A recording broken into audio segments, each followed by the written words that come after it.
Temps d'arrêt, le podcast sur l'art et la science du coaching, animé par Coach Frank, présenté par Très Bon Point. Bienvenue à Temps d'arrêt. Salut tout le monde, c'est Coach Frank qui est avec vous. Cet été, je vous propose de redécouvrir 5 conversations marquantes de Temps d'arrêt avec Coach Frank. Pour moi, c'est des épisodes qui ont touché notre communauté, des coachs, des professionnels et qui méritent d'être entendus à nouveau.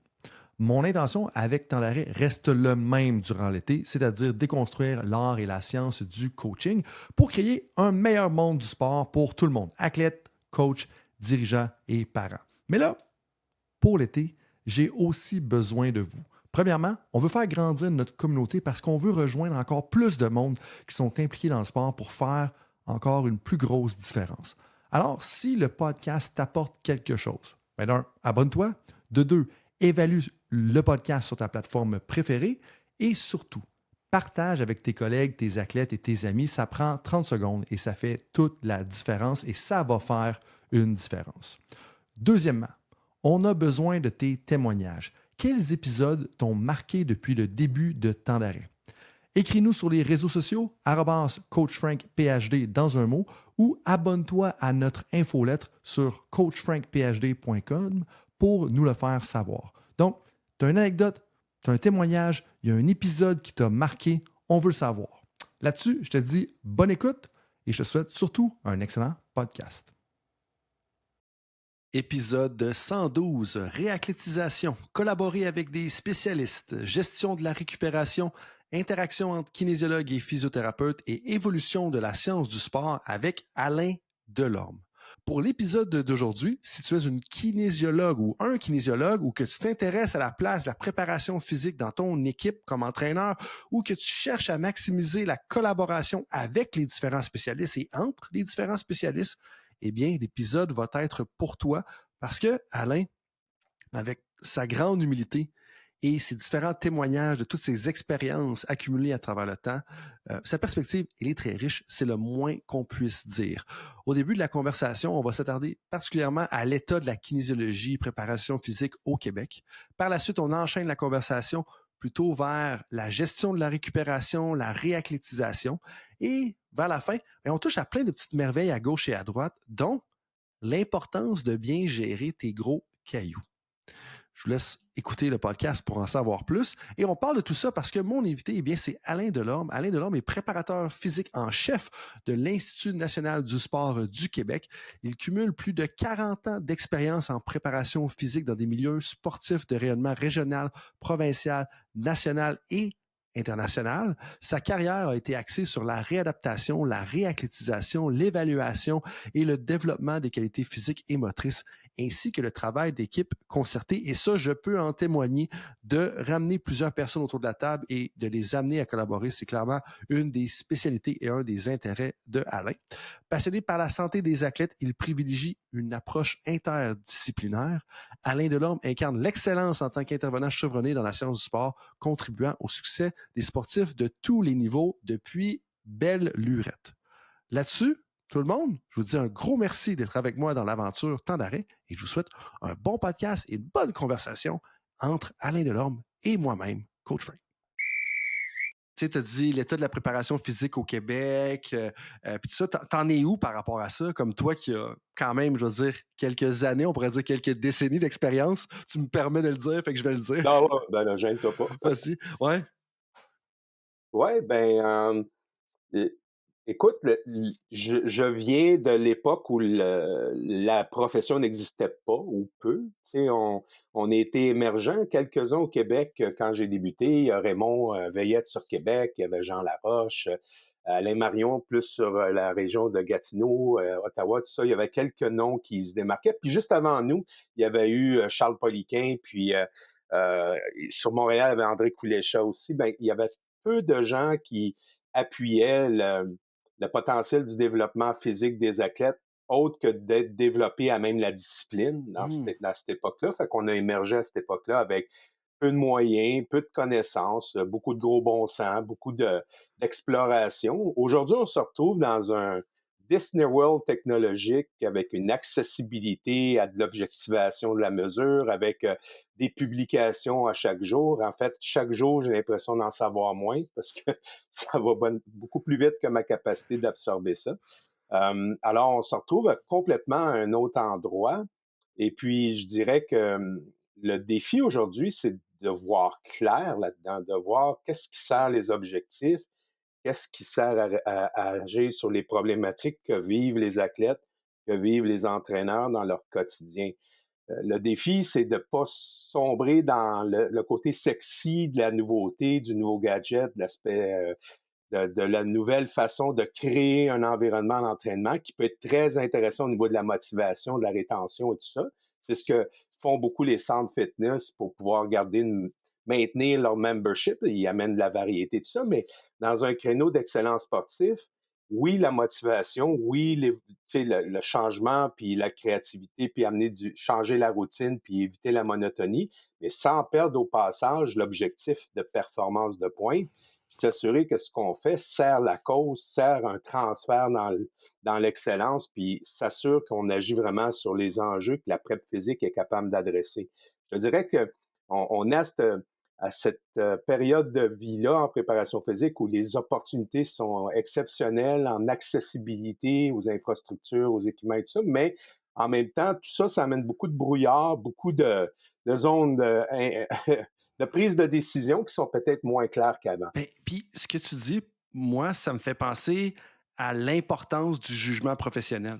Ou est-ce que, oui, il fallait du jugement professionnel aussi dans les débuts à une autre époque, ou est-ce que justement, il y avait peu d'informations, il fallait peut-être créatif, faire beaucoup avec peu? Mais je pense que dans toute la surcharge d'informations d'aujourd'hui, dans toutes les opportunités qui arrivent, dans toutes les nouvelles tendances qui arrivent, puis comme je parlais avec un de mes collègues kinésiologues il y a quelques années, on disait souvent, tu sais, les gens aiment beaucoup plus s'intéresser à leurs micronutriments qu'à leurs macronutriments. Parce que là, j'ai pris tant de milligrammes d'oméga 3, puis de vitamine D, puis de ci, puis de ça. Mais en bout de ligne, comme, tu sais, si tu gères bien tes macros, tu es déjà pas mal en business, mais c'est pas sexy parler des macronutriments.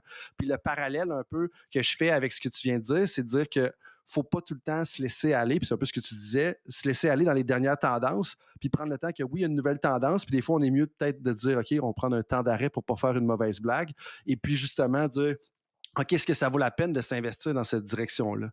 Puis là, Ouais, vas-y. mais si je peux rebondir là-dessus, tu sais, je ne suggère pas d'être tout le temps en mode veille scientifique, puis il faut être curieux, puis il faut vouloir épouser cette évolution-là. Puis on en a un poids actuellement. Le mot sexy du jour présentement, c'est intelligence artificielle, mais ça va avoir un impact sur nos procédures, notre façon de chercher l'information, notre façon d'articuler des pistes de solutions. Il faut rester ouvert. Mais tout en faisant ce chemin-là, il faut rester connecté sur pourquoi on est là. Mm-hmm. On est là pour accompagner des athlètes, les guider, pour accompagner des entraîneurs, offrir un support à cet univers-là, ce daily training environment-là. C'est ça qu'on est appelé à faire et non pas d'aller simplement parce qu'on a un fort intérêt à y aller puis à explorer des choses qui sont intéressantes, mais qui sont peut-être pas utiles pour les raisons pour lesquelles on nous embauche. Mm-hmm. Ça, je trouve ça important. Le deuxième point, c'est que la chose qu'on oublie presque tout le temps, et ça, c'est tous les scientifiques compris, pas juste après physique, c'est qu'on oublie qu'on a une limite dans nos capacités d'action. On n'a pas plus que 24 heures dans une journée. On est dans la cuisine, à encadrer, superviser, interagir, être dans le côté humain de la démarche. Et là, on s'ajoute une nouvelle technologie qui va nous demander de la maîtriser, de s'approprier des nouvelles mesures, de les interpréter, de les contextualiser, de les intégrer à l'ensemble, puis par la suite d'avoir quelque chose d'intelligent à dire par rapport à ça, d'influencer la prise de décision et tout ça. C'est tout un chemin qui demande une capacité que si tu n'as pas de support, peut-être tu n'as juste pas le temps de te l'approprier. Mm-hmm. Fait que de penser à la finalité de ça, du pourquoi je m'en vais là, à quoi ça va me servir, puis est-ce que j'en ai la capacité, puis si je ne l'ai pas, est-ce qu'il y a des solutions qui pourraient m'aider à supporter cet aspect-là pour que je puisse maintenir, moi, ma pratique, tu sais. Ouais. En tout cas, le mot capacité, c'est un mot qui revient beaucoup présentement dans les réflexions au sein des équipes où je suis impliqué parce qu'on a plein de bonnes idées, puis quand on se demande, ouais, mais qui va faire quoi? Puis qui va s'intéresser à quoi, puis comment ça va influencer la prise de décision de l'entraîneur en bout de chemin, qui est déjà saturé avec plein de choses dans son assiette. c'est une question importante avant d'avancer vers une nouvelle piste de solution. Est-ce que c'est un peu le même enjeu que les statistiques avancées? Tu sais, dans le sens qu'il y a plusieurs spécialistes des données, scientifiques des données, qui vont récolter plein d'informations, mais jusqu'à un certain point, puis je mentionnais justement ça à mes étudiants puis mes étudiantes lundi, de dire, OK, vous allez faire des tests physiques, vous allez faire des évaluations. Lundi, on parlait des tests en laboratoire, des tests en conditions de laboratoire, des tests sur le terrain. Je suis comme, OK, dépendamment du nombre d'évaluations que tu vas faire, est-ce que les évaluations que tu vas faire, tu vas pouvoir réellement te servir et est-ce que les données que tu vas récolter vont vraiment être utiles et te servir à prendre des décisions? Et mon message Bravo. était de dire, si l'information ne te sert pas à prendre une décision ou ne t'informe pas dans ce que tu vas peut-être construire avec tes athlètes, pourquoi tu le fais? C'est un peu ça ton message? Oui, c'est ça. Puis sans dire que ça doit du jour au lendemain être efficace, significatif et tout ça. Tu sais, peut-être que tu te donnes une période tampon pour arriver à ce niveau de maturité-là dans l'implantation de cette nouvelle addition-là à ta lecture. Tu sais, à ce jour, les coachs vont utiliser beaucoup la question Hey, comment ça va aujourd'hui? Puis ils vont partir là-dessus avec l'œil d'expert, le non-verbal, comment ils agissent sur le plateau technique, puis ils vont avoir tous leurs repères à eux qui repose sur l'art d'interpréter l'information. L'objectivation de données va juste appuyer ou contredire ou enrichir, mais elle est extrêmement utile, mais se l'approprier, Mhm. devenir compétent à l'utiliser, souvent, c'est énorme. Puis nous-mêmes, l'équipe de soutien qui tente de mâcher ça, puis de rendre des visuels, puis mettre le bon poids sur ce qui est mesuré par rapport à l'influence que ça a sur la prise de décision, c'est un chemin qui n'est pas tout le temps si simple que ça. On est chanceux où je travaille à l'INS. On a des gens qui s'intéressent spécifiquement à ça, entre autres Sylvain Godette, qui est notre, qui suit la donnée, qui s'assure que le visuel va répondre à une information qu'on cherche à extraire. Là, je te dirais qu'on est à l'étape de dire, OK, entre ça, puis le pont à faire dans le quotidien de l'entraîneur, puis quelle information est utile pour sa prise de décision. Est-ce qu'on regarde toujours ça en aval, déjà quand les choses sont faites, ou on commence à regarder en amont pour voir comment on devrait faire mieux les choses? On est là. Mhm. Je dirais pas qu'on est bon à faire ça, mais on est conscient qu'il faut devenir bon à faire ça. Puis qu'est-ce que ça prendrait justement pour devenir bon à faire ça à tes yeux? Ben, ça passe nécessairement par l'intérêt de l'entraîneur, la conscience de l'entraîneur, la connaissance de l'entraîneur de l'importance que ça apporte à sa prise de décision, qui donne un espace en temps, intellectuellement, un intérêt. Et ça prend nécessairement la personne qui va, on va dire, vulgariser l'information, c'est peut-être un peu gros, là, mais qui va s'intéresser justement à être ce point d'ancrage-là à partir duquel l'entraîneur va pouvoir accélérer l'acquisition de cette façon de faire-là, je dirais, cette maîtrise-là. Cet accompagnement-là, nous, présentement, on le fait à l'intérieur d'une équipe scientifique, médico-scientifique. On s'intéresse à ces données-là. Ça nous influence dans notre décision. Mais le pont entre ce que nous, on en fait, puis ce que ça devrait amener comme information additionnelle au coach, il est encore à réfléchir, puis ça part par la pleine conscience que le coach a de ce que ça peut apporter de plus sans alourdir son quotidien. Uh-huh. Parce que, tu sais, à la base, moi, je viens du coaching. L'environnement dans lequel j'ai grandi initialement, c'est le coaching. Puis, à un moment donné, tu as tes priorités, tu as tes gros cailloux que tu vas adresser en premier avant de commencer à regarder avec l'expression nice to, must, ces choses-là. Avant de dire que je vais laisser un espace dans mon quotidien qui est déjà bien rempli, il faut que ça soit vraiment utile. Mm-hmm. Il faut que ça soit gagnant. Il faut que ça soit quelque chose qui va vraiment avoir un impact sur ma façon de guider ce groupe sportif-là. Puis ça, ben, ce bout-là, je pense qu'il est pas bien compris et ou bien expliqué et ou bien fait. Je pense que nous, de notre côté, on a nos devoirs à faire pour revoir comment on peut mieux faire ce bout de chemin-là.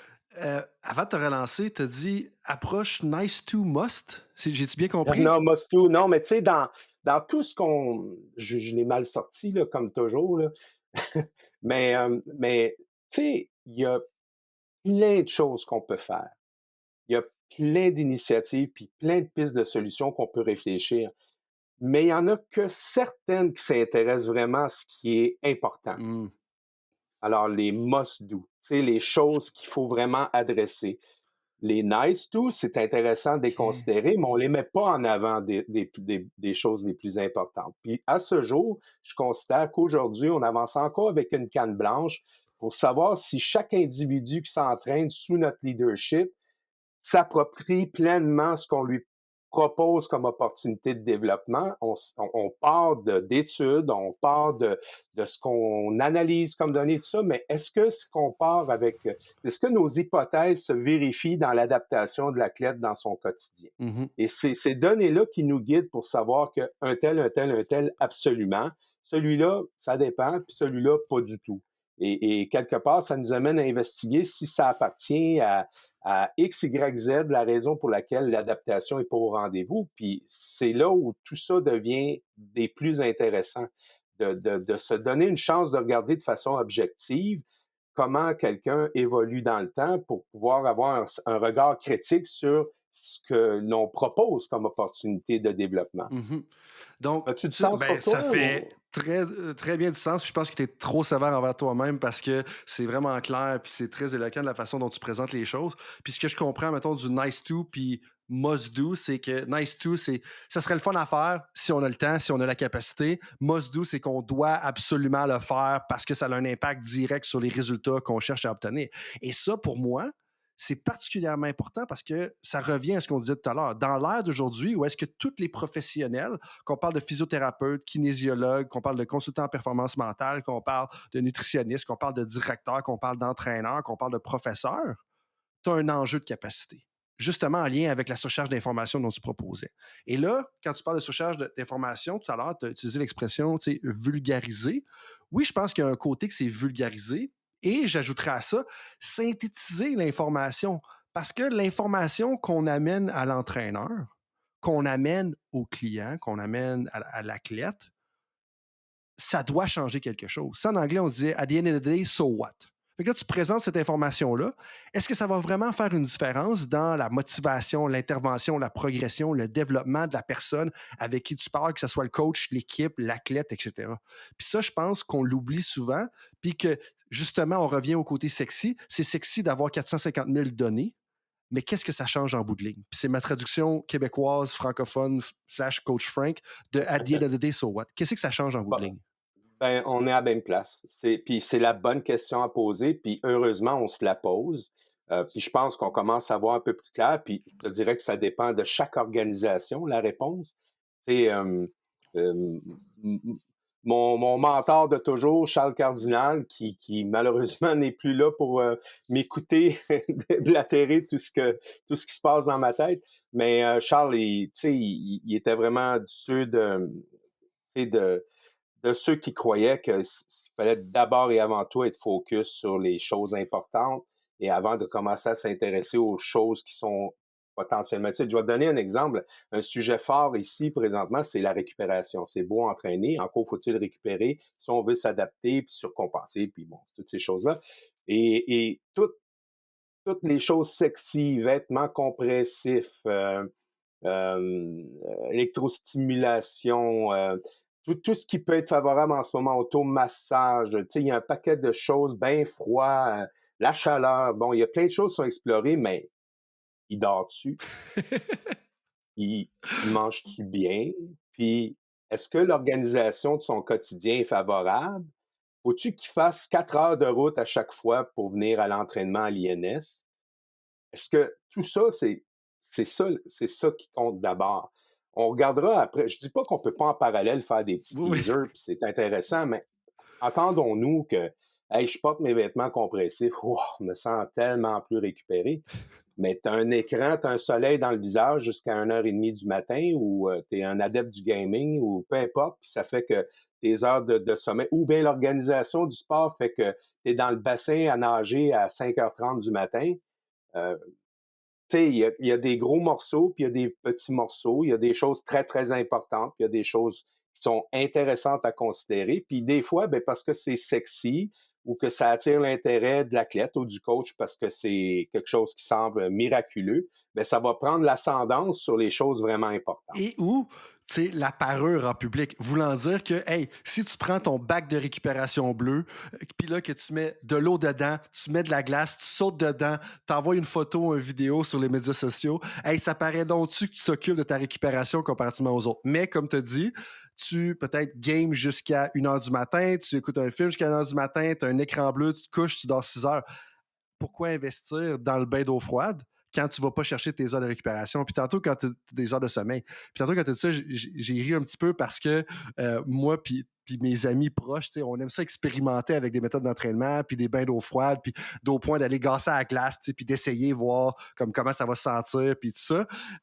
Puis bref, on ne rentre pas trop dans une tangente personnelle, mais le point avec ça, c'est qu'on on en parlait, puis on disait justement un peu en lien avec les macronutriments puis les micronutriments tout à l'heure, où est-ce que, tu sais, est-ce que ça vaut vraiment la peine d'investir, de faire, mettons, 20 minutes d'auto pour aller dans un lac, sauter dedans, passer, mettons, 10 minutes dans l'eau froide à 35 degrés Fahrenheit, peut-être 3-4 degrés Celsius, qui est vraiment froid, revenir chez vous 1 heure et demie quand, tu sais, je veux m'améliorer ma condition physique, mais après ça, tu dors pas assez parce qu'il faut que tu te réveilles de bonne heure pour X raison ou tu te couches trop tard pour X raison. Tu n'as pas le temps de faire, mettons, toutes les minutes d'activité physique ou d'entraînement que tu as besoin de faire, tu sais, puis tout ça. Puis je pense que ça revient tout le temps à dire, est-ce que ça vaut la peine cet investissement-là de temps que tu vas faire? Puis je pense qu'on ne se pose pas assez la question dans le sens que, tu sais, en administration, là, il y a un concept qu'on appelle le coût de l'opportunité. Mais ça fait un lien avec le coût de l'opportunité. L'opportunité de 80 minutes que ça te prend d'aller faire ton bain d'eau froide dans un lac, est-ce que ces 80 minutes-là, tu aurais pu l'investir autrement dans ton entraînement, puis ça aurait été plus rentable? Parce que c'est pas vrai que tu peux juste ajouter des choses. À toutes les fois que tu investis à ton heureux plaisir, j'imagine, 1 heure de conversation avec François Rodrigue, ben, OK, là, on sait qu'il y a le coût de l'opportunité, il n'y a pas vraiment de coût parce que c'est la chose que tu veux probablement faire ce matin, mais tu aurais pu faire d'autres choses. Mais je pense qu'on ne se pose pas assez cette question-là. C'est quoi le coût Ouais. d'opportunité de la méthode de récupération que je vais utiliser ou de la nouvelle chose sexy dans laquelle je vais m'investir? Ouais, puis il faut partir de l'objectif. Tu sais, l'objectif d'aller dans le lac, faire l'expérience, machin chouette, ça peut être juste c'est une activité, ça va être cool, on va s'amuser. Et ton objectif, c'était ça, justement. Ben, c'est beau, c'est pas la récup, c'est d'avoir amené du bonheur, du fun, puis ils vont en parler pendant 20 ans qu'ils ont fait ça en gang, puis c'est 10 sur 10. Mais c'était ça ton objectif. C'est ça. Si c'est pour devenir une approche qui est chronique dans le temps, puis qui pourrait être utile, c'est-tu au bon moment? Ça s'intéresse-tu à la bonne fatigue ou est-ce qu'au contraire, ça va inhiber les gains que tu tentes d'aller développer parce que tu as foutu une approche qui est conflictuelle par rapport au type de récupération que tu veux favoriser, etc., etc. Puis le coût que ça apporte. C'est un bel exemple de ça dans un univers dans lequel j'ai travaillé. On travaillait avec Nicolas Berryman de l'UQAM qui a justement réfléchi cette question-là, puis qui a mis du poids sur chacune des approches de récupération, le coût que ça engendrait dans le temps, l'organisation, dans l'espace-temps qui libérait les athlètes pour pouvoir vivre leur vie personnelle en parallèle avec l'engagement sportif. On a décliné ça jusqu'au moment où on a dit, ben voilà, sur l'ensemble des opportunités, on va prioriser 1 et 2. That's it. Les autres, on y touche plus. Essentiellement, c'était nutrition, puis hydratation qu'on a privilégié, puis parce qu'on avait cette opportunité-là, on a favorisé massothérapie. Puis l'organisation de la vie, puis la rigueur, puis l'engagement de l'équipe à vraiment s'abandonner à ça. Mais on a réduit à peu près une liste de 12 fou, hein? opportunités à 2 choses et ça a nettoyé l'espace. J'ai un de mes collègues, Perry Koziris, qui est physiologiste, qui disait « cut the noise ». Coupe le bruit, cut the noise. À l'approche des compétitions, il y a une période où tu explores toutes ces choses-là, puis tu t'intéresses à voir si l'athlète s'adapte bien à ça. Des bains froids, je peux te dire que j'ai eu bien plus d'athlètes qui ont mal réagi que bien réagi à ça. Donc, tu développes ton coffre à outils, bien sûr, mettons, c'est un cycle de 4 ans, un cycle olympique, l'an 1, tu explores, tu essaies, tu notes, tu documentes. Puis à un moment donné, tu découvres que cet athlète-là, le meilleur coffre à outils, semble reposer sur ces pistes de solutions-là. Parfait. Après ça, cut the noise, ça veut dire va-t'en pas n'importe où, reste sur ce qui fonctionne. Ben, c'est un peu la logique qu'on essaie d'amener à cette réflexion-là. Puis c'est intéressant, tu sais, l'approche que tu amènes dans le sens que, hey, il y a une phase d'exploration, puis après ça, il y a une phase, on va dire, soit consolidation ou de maximisation, optimisation, c'est-à-dire que, OK, là, tu as exploré peut-être pendant un an ou deux, puis après ça, là, tu vas te concentrer vraiment sur ce que tu disais. Puis je veux revenir sur le point de nutrition et hydratation que tu as mentionné, que vous aviez identifié avec Nicolas Berryman, qui est rendu à l'Université Bishop, d'ailleurs, si je ne m'abuse. À l'UQAM maintenant. l'UQAM maintenant, OK, parfait. Ouais. Et puis, à l'UQAM maintenant. Puis mon point avec ça, c'est de dire que justement, dans une conversation que j'ai eue lors de mon voyage en Angleterre avec un directeur d'une écurie de Formule 1, directeur du bien-être de tous les employés, donc incluant les pilotes, mais au-delà de juste les pilotes, puis il disait que dans leur bulle de récupération, pour eux, c'était les 2 choses prioritaire, c'était nutrition et hydratation.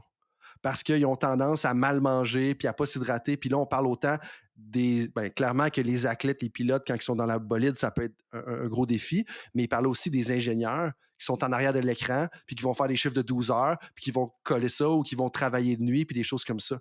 Mais pour eux, c'était justement nutrition, hydratation. Puis après ça, on enchaînait dans le sommeil. Puis après ça, on enchaînait dans toutes les autres méthodes parce que pour eux, c'était ça. Mais là, tu as dit un petit commentaire ou une petite note sur laquelle je vais investiguer. Tu as mentionné s'intéresser au bon type de fatigue. Qu'est-ce que tu veux dire par là? Ben, si je fais un entraînement qui favorise le développement de la force maximale versus des entraînements qui favorisent une adaptation au niveau vitesse, puissance, versus un entraînement qui développe des aptitudes aérobie ou travaille au niveau énergétique, ben, c'est pas, ça a taxé le système d'une façon distincte. C'est-tu articulo-musculaire? C'est-tu par la répétition du geste? C'est-tu système nerveux central et périphérique par l'intensité du geste? C'est-tu la durée de l'effort? C'est-tu l'accumulation de l'effort dans la journée, dans le temps?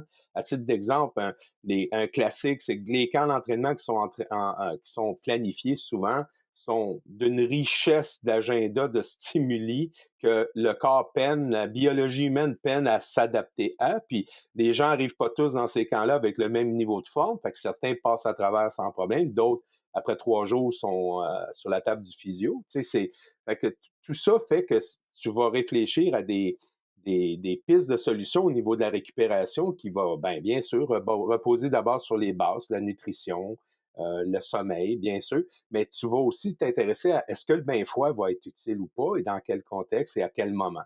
Est-ce que, au contraire, la chaleur peut être utile et dans quel contexte et à quel moment? Est-ce que, au contraire, les exercices de respiration, de relaxation, de récupération centrés sur un relâchement, est-ce qu'on va regarder toutes ces avenues-là, mais il va être vraiment en lien avec le type d'effort qui est effectué, le type d'adaptation qu'on espère obtenir de ce stimuli-là. Et on n'ira pas mettre, exemple, un bain froid à un moment où on pense, en tout cas que la littérature actuellement suggère que si tu fais ça back-à-back après, mettons, une force max, que ça risque d'avoir un impact d'inhibition des gains. Tu sais. Bon, c'est là, ça change la science, on s'intéresse, puis tu le sais, le beurre était pas bon à une époque, il est revenu, il est reparti, etc. Mais n'empêche qu'on est obligé de se reposer sur nos connaissances contemporaines récentes pour pouvoir guider ça. Puis nous, on a la grande chance à l'INS d'avoir notre directeur scientifique, François Bieuzen, c'est une majeure pour lui, le côté sommeil, récupération, et il nous guide et il guide toute l'équipe dans ces prises de décision-là. Puis c'est lui qui nous a éveillés au fait que c'est pas toujours bon d'opter pour telle mesure selon le type d'effort puis le moment dans lequel tu sais, des fois, tu veux juste laisser le corps s'adapter, même s'il est très fatigué de lui-même, avec la nutrition, le sommeil et tout ça, parce que c'est le type d'adaptation que tu veux privilégier dans cette période-là. Fait que je ne sais pas si c'est clair comment je te Tout l'explique, à fait. mais c'est pas juste dire, hey, on a accès à des bains froids, on a acheté la technologie australienne, iCool, tout ça, c'est écœurant, tout ça, c'est sur le bord de la piscine. J'ai déjà vu ça, Camo, le club ici à Montréal, qui ont acquis ça, c'est merveilleux. Mais quand, pour qui, suite à quel effort, dans quel contexte, c'est-tu un camp d'entraînement, c'est une période de développement, c'est une période de pré-compétition, compétition, on veut qu'il soit au sommet de sa forme, est-ce que il y a toute une réflexion à y avoir avant que tout ça, ça devienne utile. Et le coût d'opportunité, comme tu l'as sous-entendu dans les derniers mots que tu as dit, c'est de dire le coût d'opportunité, c'est, oui, on a parlé du temps tout à l'heure, mais c'est aussi tes ressources financières. Dans le sens que, comme si tu as 5 000 investis dans un bain d'eau froide, automatisé, avec tous les jets, etc., ben, potentiellement que c'est un 5 000 que tu n'investisses pas ailleurs. Tu sais. Et puis là, il y a deux fourches que je veux prendre. Il y en a une, je veux certainement qu'on s'attarde à la collaboration avec les spécialistes. Tu viens de faire référence avec François Bieuzen, avec d'autres collègues justement à l'INS. Mais une chose que je m'en voudrais de ne pas toucher, puis je veux qu'on le fasse tout de suite parce que tu y as touché tout à l'heure. Pour moi, c'est important. Puis je pense c'est important dans le sens que mon collègue André Lachance m'en a parlé souvent. Puis je pense aussi qu'en tant que jeune homme de 34 ans, il faut davantage reconnaître qu'il y a eu des choses avant nous, puis qu'il y a des gens qui ont passé avant nous. Ayant fait mon baccalauréat à l'Université d'Ottawa, et j'ai entendu et j'ai côtoyé François Gravel, qui est un ami proche de Charles Poliquin, C'est sûr que Charles Poliquin a un gros rôle puis un aura dans ce bac-là parce qu'il a passé là et puis ça a été une sommité mondiale pendant des années, un personnage très coloré dans tout ce qu'il allait dire et tout ça. Puis il revenait régulièrement à Gatineau. Je l'ai jamais rencontré, mais bien entendu, il faisait partie du folklore un peu de nos conversations. Puis le folklore, c'est le bon terme, puis c'est en tout respect que je dis ça parce que ce qu'il a bâti, c'est évidemment, puis il a aidé à défricher le terrain pour plusieurs kinésiologues, préparateurs physiques. Mais c'est pas de lui que je veux parler, c'est de Charles Cardinal. Puis tu sais, j'ai cru comprendre justement que Charles Cardinal avait un grand impact sur ton parcours. Parle-moi un peu de ce qu'il a représenté justement pour toi, tu sais, puis dans toutes les expériences, puis peut-être que les gens qui ont pas réalisé ou qui réalisent pas aujourd'hui peut-être l'impact que Charles Cardinal a eu. Tu sais, je pense j'en ai entendu quelque peu à travers toi, Martin Roy à l'Université de Sherbrooke avec André Lachance, je l'ai vu présenter à 2 reprises, puis tout ça, mais je serais curieux de savoir parle un peu de ce qu'il a représenté pour toi. Wow! Écoute, on aurait pu faire l'entrevue au complet là-dessus, mais Charles a d'abord été un mentor, puis un ami avec les années. Une personne centrale, là, même déterminante dans ce que j'ai été, les opportunités que j'ai eues, puis aussi la façon dont j'ai développé mon sens critique, puis ma prise de décision dans le temps. Ça a été une personne qui m'a, comme il l'a fait avec tellement de monde du milieu sportif, qui a su accompagner, donner confiance, donner une direction sans imposer, sans exiger, en laissant le libre cours à ta réflexion, mais en guidant, comme une boussole. Fait que pour moi, ça a été d'abord un pilier sur lequel je me suis appuyé, une boussole pour me guider, un classique. À mes débuts, j'ai travaillé avec Volleyball Canada à Winnipeg, puis je me souviens, à chaque fois que je revenais de là-bas, celui-là n'existait pas, hein, j'avais une boîte téléphonique en sortant de l'avion, je mettais 30 sous, puis ça doit être plus cher aujourd'hui. Puis j'appelais Charles pour lui dire, faut qu'on se voit, j'ai vraiment besoin de ton aide. Puis Charles m'accueillait avec sa conjointe André généreusement, maison de campagne, la table était là. Là, j'y déballais là, pendant 3 quarts d'heure tout ce qui tournait dans ma tête. Et lui, règle générale, en une phrase, il venait de recadrer tout ça et je quittais avec ma direction. Wow! Donc, quelqu'un qui avait le talent de simplifier puis de ramener à l'essentiel, une réflexion complètement brouillon de plein d'éléments clés que tu essaies de saisir comme un puzzle que tu as lancé dans les airs puis tu essaies de reformer l'image. Il y avait ce talent-là pour rapidement cerner l'essentiel de ton discours puis te guider vers ce qui était important d'agir dessus.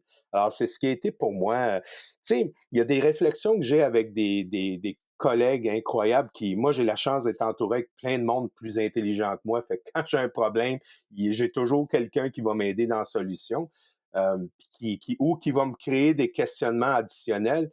Quand je quittais une rencontre avec Charles, j'étais non seulement clair dans ma tête, mais j'avais déjà une idée du chemin clair que je devais suivre.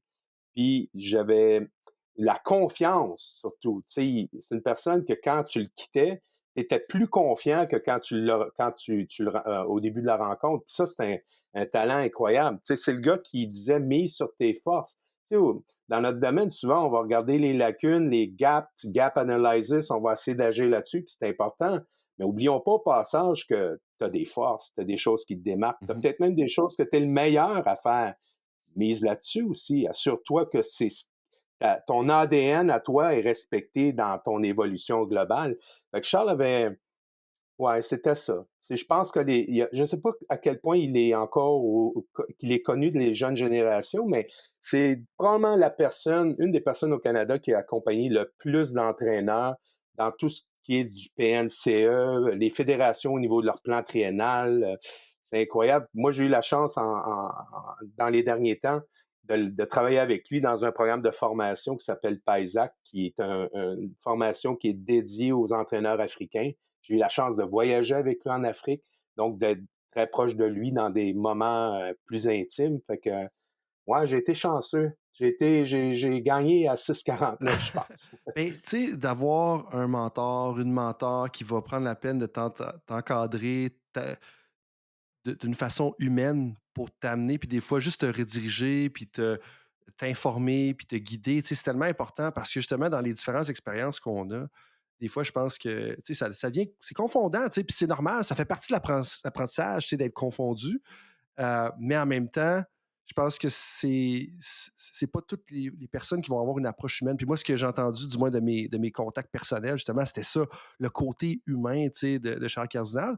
Puis si on parle au niveau de l'entraînement, puis au niveau de la planification, tu sais, c'est quoi son plus grand leg pour la communauté sportive à tes yeux?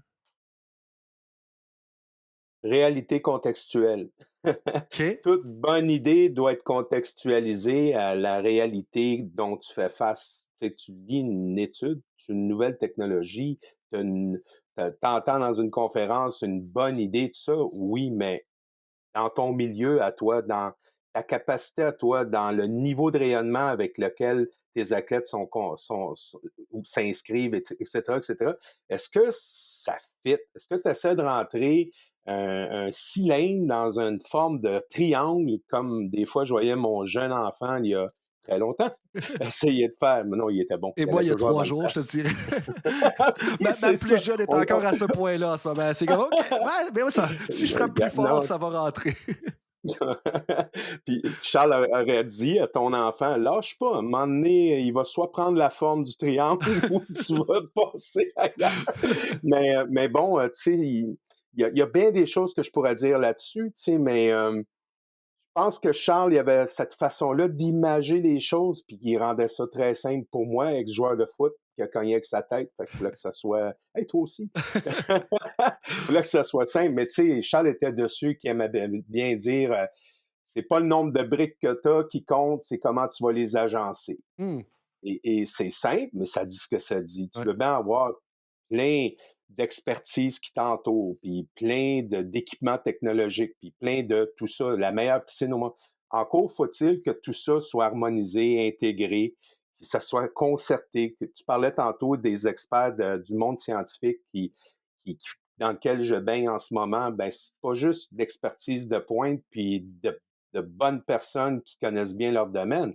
Ce sont tous des gens qui ont un souci d'articuler leur contribution pour que ça soit un tout cohérent, que la main droite sait ce que la main gauche fait, puis que l'action qui va suivre, elle soit harmonisée, elle soit planifiée.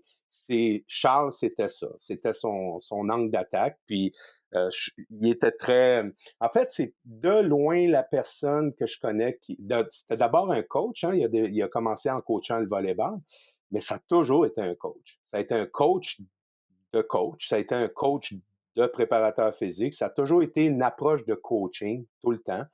Puis le respect pour la profession de coach, puis la compréhension du rôle que le coach joue dans le processus a toujours été central. Je me souviens pas d'un seul échange où il a repositionné le rôle et responsabilités, parce que des fois, nous autres, en équipe scientifique, on pense qu'on arrive avec la vérité, puis à un moment donné, tu te rends compte, time out, là, c'est parce que le responsable de ce groupe-là, c'est le coach. Mhm. Et c'est ce qui m'a amené à développer, moi aussi. Moi aussi, je viens du monde du coaching. Puis je trouve centrale cette relation-là entre le coach puis un ou des experts qui l'entourent. Puis qu'au lieu que ça soit le confort que le coach aura, plus le confort sera le rendez-vous chez le coach à s'approprier ça pour sa prise de décision plutôt que de se sentir en conflit ou en opposition ou menacé par ça. Je dirais menacé, c'est peut-être le meilleur mot. Le jour où l'entraîneur ne se sent plus menacé par tous ces diplômes-là qui l'accompagnent autour de la table, mais qui voit plus des gens qui essaient de l'aider dans sa prise de décision, puis amener à mieux faire, puis à des meilleures pratiques. Ce jour-là, je pense que on peut ouvrir une bouteille pour Charles puis célébrer parce que c'est sur ça qu'il a tenté d'amener son influence toute sa carrière. Puis, tu sais, ça me parle beaucoup ce que tu dis parce que justement, quand j'ai des projets plus longitudinales avec des entraîneurs, la première étape, c'est quasiment le premier mois, là, si on veut, là, quand je suis là de façon plus régulière, c'est juste de rentrer dans l'univers du coach, de comprendre, un, si j'utilise tes termes, la réalité contextuelle, mais de deux, de faire descendre les gardes, puis de comprendre que je suis là juste tu sais, pour aider. Puis une fois qu'on est rendu là, puis que aussi que le coach sente que tu respectes son expertise sportive, son expertise technico-tactique, mais aussi son rôle d'expert dans l'intégration de toutes les sciences du sport dans le développement de l'athlète. Ben, je pense justement que c'est là que tu as réussi à bien te positionner pour pouvoir aider puis créer une différence dans cet environnement-là. Puis je pense que ça, on l'oublie souvent. Mais tu sais, Il y a un rythme à ça aussi, François. Il y a un rythme. la capacité de s'adapter. Moi, dans la dernière année, elle nous a quittés maintenant, mais je travaillais avec Amélie Soulard, qui était notre chef en psychologie. Puis, elle m'a vraiment accompagné dans une meilleure compréhension de ce que ça veut dire s'adapter au changement. En quoi ça a un impact sur la santé mentale, puis aussi sur la confiance et tout ça. Puis, mais si on applique ce mot-là, s'adapter à ce qu'on discute en ce moment, il y a un rythme à ça. Tu sais, tu prends pas un coach qui vient d'être mis dans une position d'être en chef d'une équipe, qui a toujours travaillé de lui-même, qui a toujours résolutionné les problèmes par lui-même. Là, soudainement, on lui offre 8 experts. C'est time out. Il y a peut-être un rythme auquel les choses doivent être réfléchies pour que l'adaptation, l'aisance, le confort, que tout ça reste positif, soit bien implanté. Mhm. Puis tout ça, tu sais, ça fait référence à l'importance d'une approche humaine. Tu sais, en as parlé un petit peu tout à l'heure, tu sais, comme brièvement, mais autant avec les coachs, autant avec les kin que tu as accompagnés, tu as mentoré, de dire hey, je suis une personne, je vais t'accompagner, je vais t'aider, puis toi, tu as tes propres forces, tu as ta propre identité, puis tout ça. Puis quel rôle. Parce que puis, le but de ma question, je le préfère juste pour que tu bien comprennes mon intention, c'est de dire je me demande si c'est assez valorisé. Parce qu'à mon sens, à moi, des fois, je pense qu'on met beaucoup d'accent sur les connaissances, on met beaucoup d'accent sur les réalisations de la personne, mais on ne met pas assez d'accent sur justement l'approche humaine, la façon dont tu vas approcher les entraîneurs, la façon dont tu vas approcher les autres spécialistes et tout ça. Est-ce que tu penses qu'on, tu sais, avec toute l'expérience que tu as, tous les projets dans lesquels tu as été impliqué, est-ce que tu penses qu'on manque peut-être le bateau à ce niveau-là? Moi, des fois, je me dis, il me semble que ça pourrait être mieux, puis on pourrait valoriser ça davantage que tout le pedigree un petit peu, ou comme, hey, OK, oui, il y a une connaissance pointue dans tel aspect de la biomécanique, par exemple, là, puis c'est un scénario fictif. Comme, moi, je trouve qu'on devrait mettre plus d'accent justement sur ce volet-là, particulièrement. Puis oui, je parle pour les coachs, mais je parle aussi pour les préparateurs physiques, les kinésiologues, les consultants en performance mentale. Tout ça, c'est quand même vital. Ben, c'est central. Je crois par contre que la sensibilité à ça, elle est là. Elle est présente dans certains milieux, moins dans d'autres. Je crois que ça dépend beaucoup aussi de ton statut au sein de l'entraînement quotidien, à savoir, il y a des gens qui sont déjà là sur une base permanente, qui sont sur le même toit, il y a une Mm. facilité de dialogue, de discussion, puis souvent à ce niveau-là, c'est fluide, ça va dans cet esprit-là. Puis tu as l'expert qui amène un ajout très pointu par son expertise dans cette évolution-là, qui, lui, doit être bien intégré, bien accompagné, puis que quelque part que le coach, non seulement voit ça comme vraiment une valeur ajoutée, épouse la démarche, s'intéresse à la démarche, l'intègre dans sa planification. Puis c'est quand tout ça n'est pas coordonné, que c'est juste quelque chose qui se rajoute sur le tas sans avoir été réfléchi dans un tout cohérent, que des fois, c'est comme un coup d'épée dans l'eau. C'est une Mm. excellente mauvaise idée. Je comprends. Ouais. C'est une bonne mauvaise idée. Fait que je crois que c'est central ce que tu apportes. Je crois que la plupart, en tout cas dans les discussions que j'ai, puis particulièrement avec notre directeur François Buzen, puis des gens comme Nicolas Bourrel qui s'est joint à l'équipe dans la dernière année, qui est extrêmement centré sur ce que tu as nommé comme enjeu. Les gens de terrain, ceux qui sont dans le quotidien du coaching, ils sont là où tu dis, là. Mhm. Ceux qui sont plus en périphérie, puis appelés à seconder ici et là pour des enjeux pointus, eux méritent d'être bien accompagnés là-dedans, bien intégrés, mais c'est un souci qu'on a, puis une conscience qu'on a qu'il faut mieux faire par rapport à ça. Puis ça rejoint notre thématique du début par rapport à l'évolution de la préparation physique, puis les données, les mesures et tout ça. Ça rejoint à peu près le même défi, là. Mhm. Puis, en lien, tu as parlé de plusieurs spécialistes autour. Ça fait à peu près 6 mois maintenant qu'on collabore régulièrement avec un des projets qui s'appelle Avantage Québec chapeauté par l'Institut national du sport du Québec. On pourra rentrer dans les détails d'Avantage Québec à un autre moment. Euh, mais à travers ces mois de collaboration-là, j'ai cru comprendre que la co-création du plan d'intervention avec le patient slash client slash athlète là, était vraiment rendu important pour toi, mais ça semblait être une réalisation récente à force de travailler justement avec d'autres spécialistes. Tu dis, hey, de co-créer le plan d'intervention, comme c'est important. Est-ce que tu peux m'en dire un peu plus justement sur ce qui t'a amené à faire cette réalisation-là? Ben, je crois que je dois beaucoup à Félix Croteau, qui est un physiothérapeute là, remarquable qu'on a dans notre quotidien à l'INS.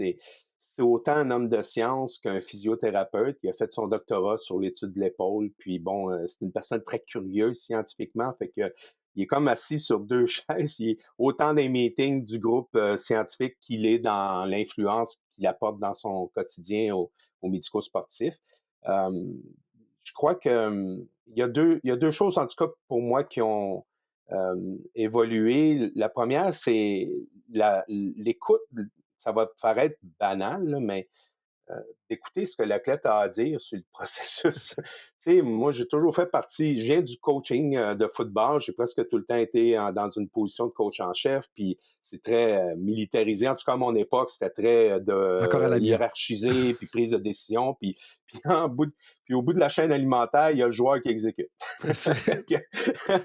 Mais tu sais, quelque part, surtout dans le travail que j'ai fait en collaboration avec Félix, ben, il m'a amené à m'ouvrir à t'en penses quoi?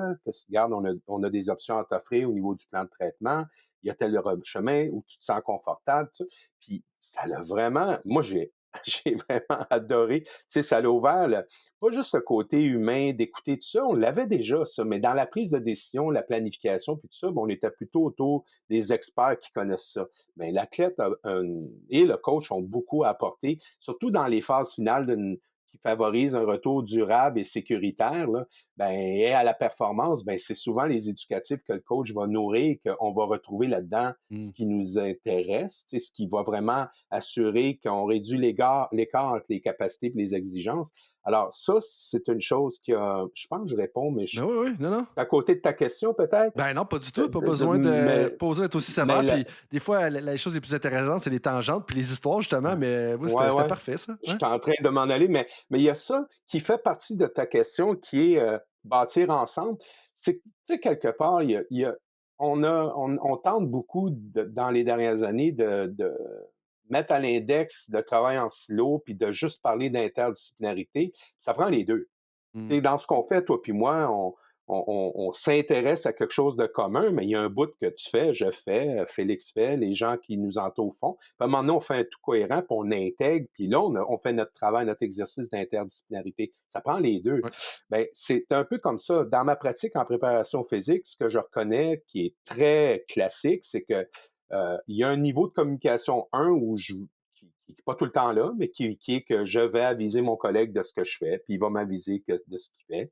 Puis on va être conscient de ce qu'on fait, mais ça reste là. Puis il y a le niveau 2 dont tu parles, qui est de dire, oui, mais attends, on va plutôt partir de la problématique, puis ensemble, on va discuter du plan, puis ensemble, on va organiser la semaine, puis on va décider quelle approche on a au niveau des alternances de tâches, l'évolution du volume et tout ça. Puis ensemble, on va déterminer des mouvements clés qu'on veut valoriser à l'entraînement. Et là, on est deux, on est trois en même temps à réfléchir à ça. On n'est pas en train de se partager nos plans, puis peut-être de dire, ah, hey, en passant, je le fais déjà dans mon plan, ça, peut-être qu'on devrait faire attention de ne pas multiplier. C'est déjà énorme faire ça. Mm-hmm. Mais nous, on a, dans certains contextes, pas tous les milieux, mais dans certains milieux où on a une présence sous le même toit, on se côtoie régulièrement, on peut s'offrir ce temps-là, ben on est à cette étape-là de dire qu'on construit ensemble le brouillon. Après ça, on peaufine ça individuellement. Et ça a deux avantages. Le premier, c'est que c'est vraiment concerté, c'est vraiment une direction commune. Le deuxième, c'est que l'athlète, il n'est pas mis dans une position où il doute parce qu'un a dit de faire ça, puis l'autre a dit de faire d'autres choses, puis que tu te retrouves dans une situation où il doit faire un choix entre deux experts qui lui ont conseillé quelque chose de distinct. Puis nous, on a la chance de pouvoir faire ça parce qu'on se côtoie dans le quotidien. Beaucoup plus compliqué à faire, même peut-être impossible de le faire. On parlait de capacité, là. Si les intervenants sont issus de différents pôles d'intervention distincts, où là, le niveau 1 serait déjà fantastique. Ouais, et où que chacun ou chacune des intervenants sont là comme 1 ou 2 heures par semaine, tu sais. Ben là, c'est ça, ça crée des problèmes où est-ce que tu veux favoriser l'interaction. Puis justement, je vivais ça avec une académie là, qui a quelque part au Québec, tu sais. Puis c'était comme, ben oui, on veut bien les amener à collaborer, mais avec le budget qu'on a, je peux pas vraiment les forcer d'être ici à tous les lundis, de midi à 3 heures pour parler de tel enjeu de planification. Là, je donne un exemple X. Là. Puis ça me parle. Puis est-ce que ce que tu viens de décrire, ça représente beaucoup ton approche au niveau de la réathlétisation? Parce que quand je me préparais pour la rencontre, j'ai parlé à deux, trois personnes qui te connaissent depuis 10, 20, 30 ans, même certains.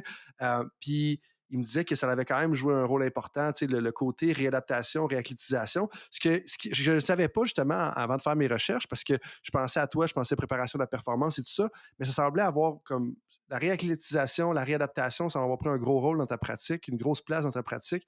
Je suis curieux de savoir, comme, est-ce que c'est un peu ça l'approche que tu as dit? Puis sinon, et si oui, comment tu attaques ça? Parce que j'ai peut-être une étude de cas pour toi par la suite. Il y a quand même plusieurs personnes qui s'intéressent à ça. Puis je pense que le kin a peut-être plus de place qu'on pense à la base. Le préparateur physique a plus de place qu'on pense à la base par rapport à ça parce qu'on pense à retour au jeu quand on parle de réathlétisation. Puis tu vas aller plus en détail que moi là-dessus. On pense souvent à physiothérapie. Mais des fois, je pense qu'on saute l'étape préparateur physique, entraîneur, kinésiologue, tu sais, ça, il y a un rôle à jouer. Puis je veux vraiment t'entendre là-dessus parce que ça semble avoir pris une place prépondérante justement dans ta pratique pendant plusieurs années. Oui, mais tu as raison.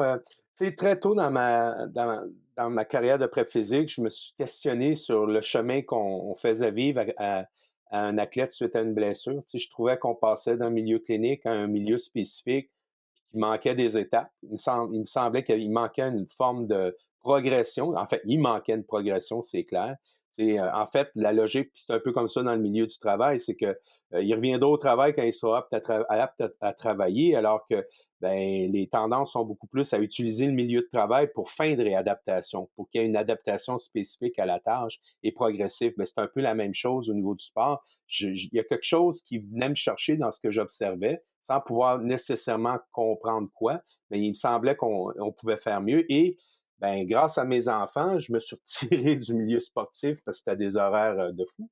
Puis je me suis retrouvé dans un environnement de clinique en recherche appliquée sur les.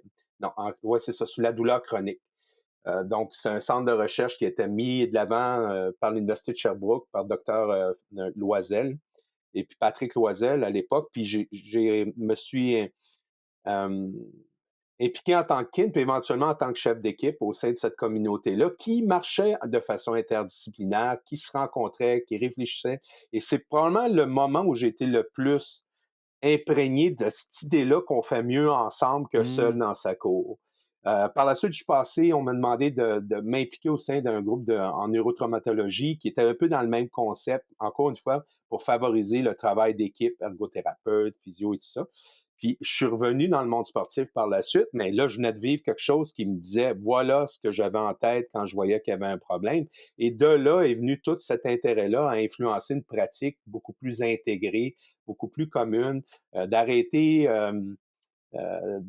comment je pourrais dire, l'espèce de discours de ça m'appartient, ça t'appartient, les tapis roulants, c'est moi qui m'en occupe, toi tu t'occuperas des bosses ou des ballons. Tu sais, il y avait une espèce de pensée que non seulement en compétences, en expertise, mais en gestion d'équipement, de stimuli et tout ça, que c'était de dire, ben non, non, c'est pas ça qui compte, là. C'est l'athlète, il y a une problématique, c'est quoi qui est le mieux pour lui, puis comment ensemble on peut développer un plan, puis qui va prendre en charge le leadership de ce plan-là. Et avec le temps, puis bon, j'ai parlé de Félix tantôt, puis Félix a été un accélérateur de ce point de vue-là. On a convenu que dès le jour 1, il y a des joueurs clés, du moins du côté musculo-squelettique, locomotion, c'est le coach, le physio, puis le préparateur physique. Il y a dans la boucle aussi psychologie, nutrition et tout ça, mais si on parle de Mhm. remettre la personne en Mhm. mouvement, et dès le jour 1 à l'INS, pour la plupart des sports, on tente d'être dès le début ensemble. Le coach n'arrive pas dans l'équation quand il est rendu à tel ou tel. Non, non, dès le début, il est conscient. Dès le début, on va essayer d'utiliser le milieu adapté, spécifique, pour ne pas déconnecter l'athlète de son environnement du quotidien. Donc, il y a tout ça. Bon, il y a des plus, il y a des moins, il y a tout ça, mais on est très sensible à cette idée-là. Au début, le physio est leader, puis graduellement, le kin va prendre la relève au niveau du leadership, puis éventuellement, le coach va prendre le leadership, mais sans exclure les deux autres de l'équation. C'est un continuum d'évolution du leadership selon où est rendu l'athlète par rapport à ses incapacités, ses capacités, au niveau des exigences qu'on lui donne versus ce qu'il attend dans son retour dans une pratique, dans un volume régulier de travail. Alors, c'est comme ça qu'on réfléchit la piste de solution. Non pas je fais mes affaires, il fait ses affaires, puis éventuellement, le coach, on va y passer le puck, mais vraiment, dès le début, réfléchir à tous les éducatifs qui sont adaptés, qui permettent à l'athlète d'accélérer son retour, mais surtout d'éviter qu'au lendemain d'un retour sans restriction, on soit confronté aux mêmes problématiques. Mhm, mhm. Puis, dans tout ce que tu as dit, tu étais revenu souvent sur l'idée des les attentes et les exigences. Où est-ce que l'athlète est en ce moment? C'est quoi les exigences sur le terrain? Puis, comment est-ce que nous, on peut accélérer, tu sais, euh, la récupération jusqu'à ce niveau-là, tu sais, si on veut, ou la réathlétisation. Puis, qu'est-ce qui est le plus important à considérer à tes yeux? Tu sais, mettons qu'il y a des préparateurs physiques, des entraîneurs, des préparatrices qui nous écoutent. Qu'est-ce qui est le plus important à considérer dans ce processus-là à tes yeux?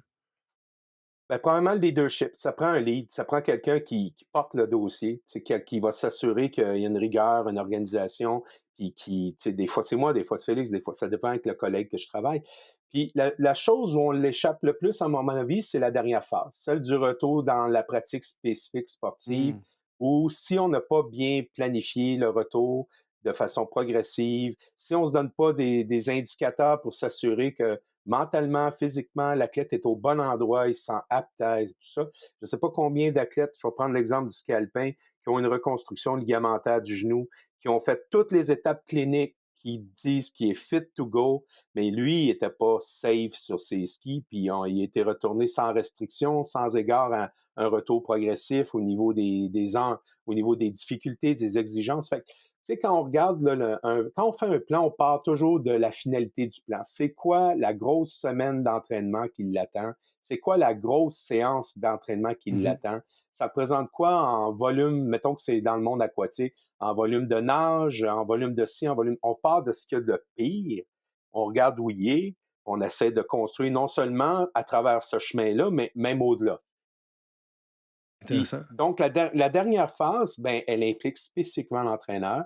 Puis elle va tout être dans la complicité entre l'entraîneur et les gens qui ont amené à aller jusque-là. Et le coach n'arrive pas soudainement dans le portrait. Il est tout au long du processus informé, Ouais. interpellé, voire même questionné sur ses idées qui pourraient être mises de l'avant. Puis très souvent, ce qu'on va faire dans le milieu spécifique a été fortement influencé par ce que le coach pense des pistes de solutions à apporter. Un exemple que j'aurais de ça, c'est un peu la problématique qu'on voit, du moins en Amérique du Nord, beaucoup au niveau du retour au jeu. Et puis je vais utiliser un exemple de hockey. Je l'ai vu autant Ligue nationale de hockey, Ligue américaine, Ligue junior majeure, puis on le voit dans les rangs encore mineurs, encore plus. C'est de dire que, OK, on a un athlète, on a un défenseur numéro un qui joue en moyenne 25 minutes par match. Et là, il se blesse, problème à la cheville, problème au genou, peu importe. Revient au jeu 2 mois plus tard, boum, première game, 27 minutes de temps de jeu par match en moyenne.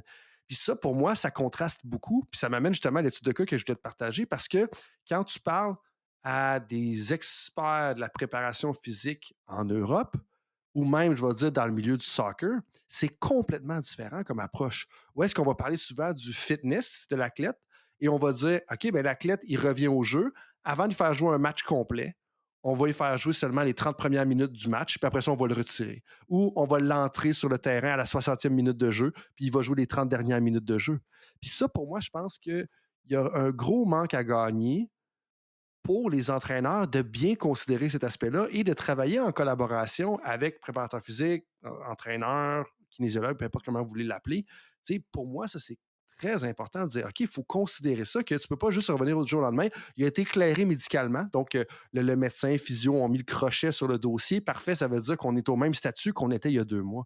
Puis ça, c'est un enjeu très important. Puis justement, dans un de mes cours la semaine dernière, tu vas dire qu'il se passe beaucoup de choses dans mes cours. Effectivement, il se passe beaucoup de choses dans mes cours. Mais de façon. Moi, je pense que tu les stimules, ces choses-là. On essaye. Ça, je ne peux pas dire si je le fais. Tu parleras aux étudiants, aux étudiantes. J'essaye. Mais dans un de mes cours, il y a justement une étudiante qui est originaire de la France, qui a une spécialité justement dans. Elle veut se spécialiser en préparation physique de joueurs de soccer féminin, donc de joueurs de football féminin. Puis en ce moment, elle accompagne une athlète de 18 ans qui est sur le point de Mhm. rentrer dans le niveau professionnel. Et puis, cette athlète-là, elle a subi une blessure au genou, un repos de 6 mois, commence à pouvoir reprendre l'activité, puis elle vise à atteindre les rangs professionnels, justement, l'été prochain. Mhm. Puis, une des choses que cette étudiante-là m'a mentionné, c'est qu'elle avait d'ailleurs exprimé que l'athlète a perdu significativement de la masse musculaire dans sa jambe droite. Puis moi, ma question, puis là, je sais que ça prendrait 46 000 informations de plus. Fait que va jusqu'où tu es capable d'aller. Mais j'aime tout le temps ça, poser des questions qui rendent service à l'auditoire. De deux, moi, ça pique ma curiosité là-dessus. Par où est-ce que tu commences?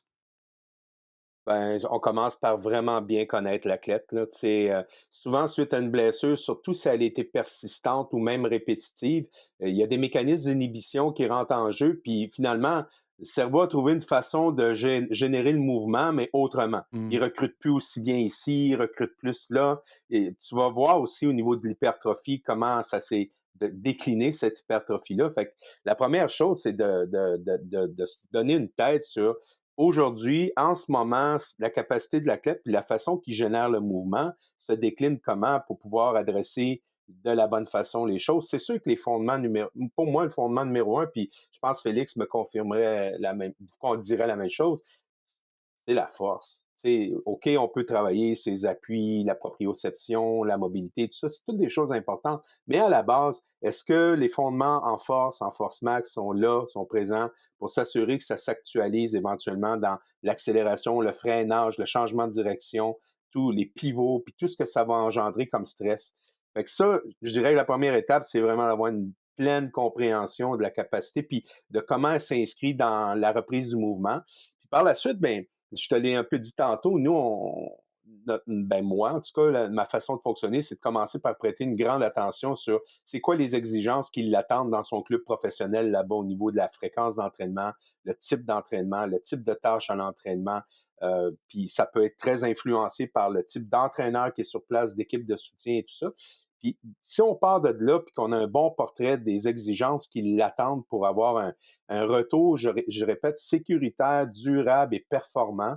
C'est sécuritaire, durable et performant, c'est toute une coche, là. Mhm. Ben, nécessairement il va falloir dans le processus, quand on sent que l'évolution au niveau des gains fondamentaux sont là, il va falloir graduellement la stimuler dans les tâches qui l'attendent là-bas, puis éventuellement que quand ces tâches-là sont réappropriées au niveau des skills, au niveau des habilités, tout ça, qu'on challenge au niveau de la fatigue puis de l'endurance. Parce que ce qu'on remarque, puis ça, c'est quelque chose que j'ai découvert à l'époque où je travaillais avec ski alpin. À l'époque, le classique, c'était de faire un test sur Biodex ou Contrex, puis comparer le segment post-chirurgie avec le segment qu'on appelle sain, puis etc. Puis là, ce que ça révélait souvent, c'est que le membre qui a été opéré, le genou, le ligament qui a été reconstruit, cette jambe-là, souvent dans l'expression de la force sur un Contrex, après peu de temps, il y avait à peu près une symétrie entre les deux. Mais si tu pousses l'effort à de la fatigue, puis que, mettons qu'au lieu que ton effort soit de 15 secondes, il est de 60 secondes, et check la courbe. Là, tu vois vraiment qu'il y a un impact incroyable sur la symétrie entre les deux segments, la capacité de générer une force dans le temps, de maintenir un mouvement. Puis c'est là souvent qu'on les échappe. Tu sais, quand je te disais que la transition entre la reprise spécifique puis celle qu'on faisait en clinique, souvent on l'échappe. Ben, puis toi, tu as relevé un bel exemple là, de reprise à 27 minutes de jeu dès le début. Ben, c'est que dans ce cumul de fatigue-là, soudainement, le segment qui a été réadapté, il répond plus. Tout commence à relâcher, proprioception décalée, la Mhm. perception de l'amplitude du segment dans l'espace décalé. Écoute, tous les mécanismes qui visent à protéger d'une blessure commencent à flancher un après l'autre, simplement parce qu'il y a une fatigue qui s'installe particulièrement localisée à l'endroit où il y a eu blessure. Fait que, ouais, je sais pas Mais si non, je mais réponds ça à ta répond. Puis en question fait, tu as ou... répondu à toutes les questions que j'avais en lien avec ça parce que la prochaine, c'était les pièges. Mais tu as parlé justement un petit peu des pièges vers la fin. Pour moi, où est-ce que, OK, oui, des fois, on va évaluer justement. Puis, tu sais, lors de l'épisode, je pense 34, il y avait un invité qui nous parlait de l'importance. Où est-ce que la différence entre les deux membres inférieurs aidait significativement à prédire les blessures. C'est-à-dire que si tu es vraiment fort de la jambe droite, tu n'es vraiment pas fort de la jambe gauche, ben justement, puis tu as ça, ben, le déséquilibre entre les deux membres, ça peut amener à des blessures, puis ça, on est capable de le prédire. Mais là, ce que tu as amené justement, c'est de dire comment est-ce que, OK, oui, on peut faire un effort peut-être de force maximale ou de puissance maximale, de dire, OK, là, on est revenu à une symétrie des deux jambes. Mais toi, ce que tu nous mentionnes, c'est que, OK, mais regarde, peut-être qu'après 3, 4, 5, 60 secondes, l'expression que tu as utilisée, ça se peut que l'asymétrie, elle revienne. Et donc là, de l'évaluer selon plusieurs modalités. C'est ce que je comprends en bout de ligne. Oui, oui, tout à fait. tout à fait. Puis toujours en reconnaissance à ce qui l'attend. Je réentraîne un plongeur dont l'action est très cadré dans les pas d'appel, il fait du 3 mètres, il attaque le tremplin, il va exécuter sa tâche, il va faire son entrée à l'eau, that's it. Mhm.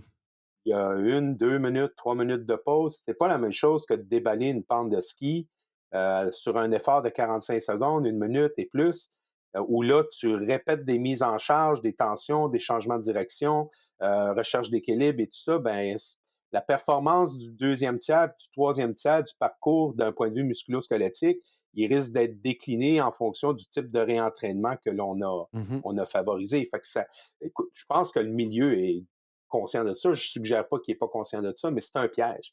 C'est un Mhm. piège de Mhm. prendre des repères qui s'intéressent, qui est sensible à une variante, mais que la réalité qui attend cet athlète-là, c'est dans d'autres variantes, dans d'autres repères. Ben, les gens peuvent être conscients, mais en même temps l'oublier par certains moments. Puis des fois, c'est bon qu'il y ait une personne d'expérience, comme un certain Alain Delorme, qui vient puis qui nous le rappelle, puis dire OK, il faut porter attention à ça, parce que tu sais, on a beau avoir les meilleures intentions, à un moment donné, puis ça revient à la capacité, ça revient au jugement professionnel, il y a tellement de choses qui se passent que des fois, il y a des détails qui nous échappent, puis c'est le but, tu sais, des conversations qu'on a justement. Mais, Ben, en tout cas, vas-y, il y a une chose que je voudrais rajouter là-dessus, vas-y. c'est que on peut aller jusqu'à un certain point dans la simulation clinique. Quand je dis clinique, ça peut être une salle d'entraînement, un gymnase, tout ça, où l'athlète est très centré sur sa tâche, très centré sur comment se comporte son genou, puis que, oui, tu peux stimuler des éducatifs qui sont plus réflexes, puis que tu es obligé de te concentrer sur des stimuli parallèles, puis arrêter de penser à ton genou, puis ou on peut tout faire ça.